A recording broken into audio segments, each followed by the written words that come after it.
Hi, I'm Tammy Reese with Visionary Minds, and we are in New York City in the Bronx with The Real. Thank you so much for coming on. The Real is an actor and a poet and a motivational speaker and just overall jack of all trades. Thank you again for coming. Thank you for having me. Yes, what got you into the entertainment industry? Started at home. I was the oldest of three, and we used to always have little makeshift contests to see who could make my mother laugh the hardest. I would always win. As I got older, I became the kid in the neighborhood who could impersonate almost anybody. Nice. Jokes and all of that. But when I was 14, I said to my mother I wanted a pair of Jordans. She came home with a job application. Like, you got to get that yourself. Right. You got to work hard for that. So the job application was actually to Greater Brownsville Youth Council, which was a peer education program. So basically, they took teenagers, they taught them improvisational theater, and let them educate other kids. So, my first job was actually acting. Yes. And so everything just added on from there. It was just like a snowball effect, which is crazy because I was talking with someone earlier, and when I was 14, this is not where I thought I would be. Wow. It's funny how life plays out because I wanted to either be in law enforcement or a doctor. So. Wow. So you always been into youth advocacy and motivational speaking, empowerment, as well as entertainment. Right. You know, what type of things have you written? Well, currently I am in one anthology book. Congratulations. Thank you. It's called Wordplay. It's by Braden Publishing. It's a collective of 11 poets from New York. One who passed on, rest in peace, Infinite. And then I wrote 2 books. One which is a relationship book.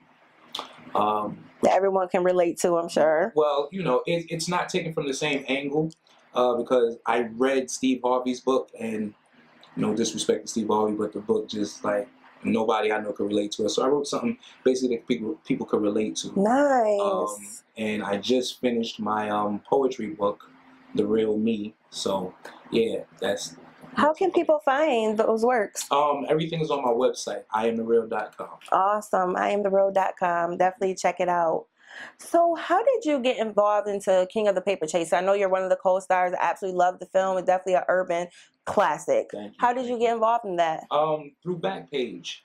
It was a newspaper that they had that gave you all the editions that were going on in New York City, both union, non-union, and independent.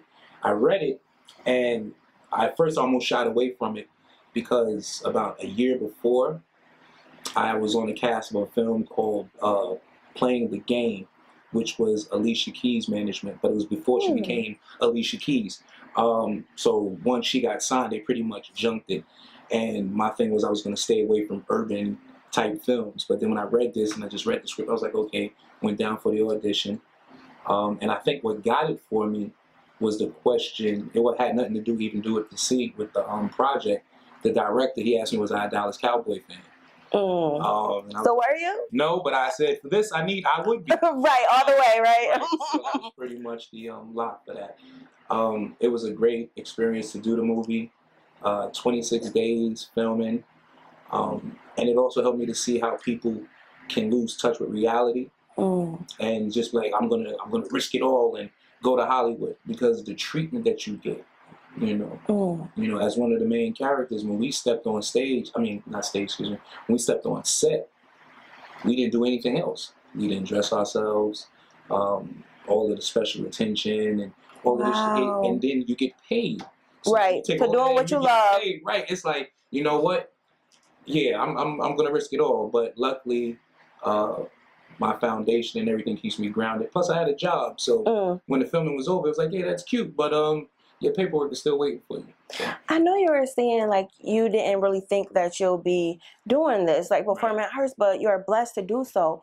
What do you think are the stereotypes and maybe fears that Black men have to even try to get into the industry? You hear the horror stories of this artist that sold their soul, or this one that was in a real crazy situation trying to advance. And I think for a lot of Black men, because already in so many aspects of life, where our fear is losing ourself, Wow. And you know that it's pretty much, if you don't know who you are, it's gonna happen in entertainment. It's gonna happen. I know a couple of people that are nowhere near what they were when they started, and they'll tell you they're not happy, but it's the nature of the beast.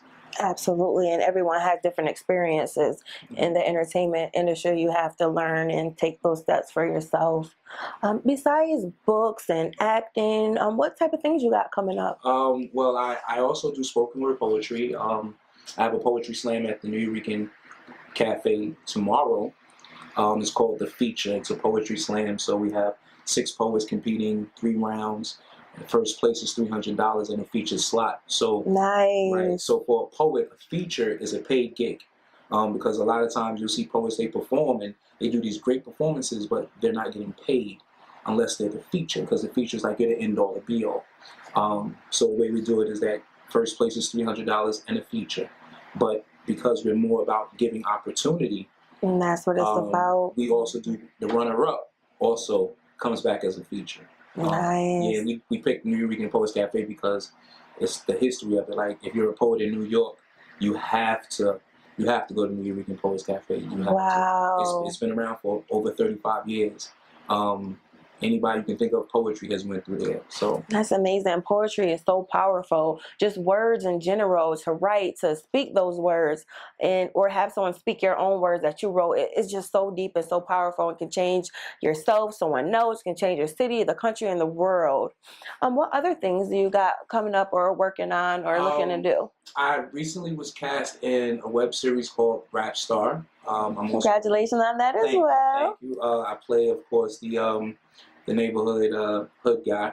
But I'm also working on a web series of my own called The Producers Club, which focuses around 6 artists that are a fixture of this particular lounge.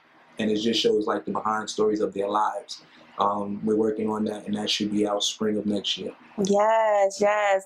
We all got to look forward to seeing that as well. I know you've opened up for Dave Chappelle before. Right. Was that with poetry or comedy? No, that's when I used to do stand-up. Not too long after leaving Greater Brownsville, my supervisor that was there at the time, Kenny Williams, stand-up comedian, I went to see him perform, and the guy that went up before him was horrible. Not one person laughed. And he said to me, you know, that guy still got paid. So I began to do stand-up. And, you know, at that time, there wasn't a lot of places where in New York you can go that was a black audience. So Boston Comedy Club, they had their Black Night on Sundays. Went down, performed. The owner liked me, asked me if I would come back. When I went back, he asked me if I would come back. When I went back, he asked me if I would come back. Yes. And so then they had Dave Chappelle. He was actually pushing the movie Half Baked at the time. And they was like, listen, we need somebody to go up before him. Do you mind going up? And I was like, no, this is what I've been working for. Absolutely. So I went up, and it was funny because he was like, hey, man, you're funny. Keep doing what you do. Nice. Coming from him is gospel. Right. Absolutely. Absolutely. So what advice would you have for anyone who wants to be a jack of all trades like yourself, motivational speaker, artist, comedian, poet, actor, all the talents you have in the industry? What information or advice would you give them to go ahead and do it? First things first, your passion has to match your knowledge. A lot of people, they get in because they have the passion, but they don't understand what it takes. They say if they want to be a rapper, they look at the success of Migos, but they don't understand what they went through. The work ethic. You know, how did they get there? Or the struggles they went through. And the passion mixed with the knowledge, because you have to know the game that you're playing. You have to know the politics. You have to know the ins and outs. That's how I knew that comedy wasn't something for me, because the politics of stand-up.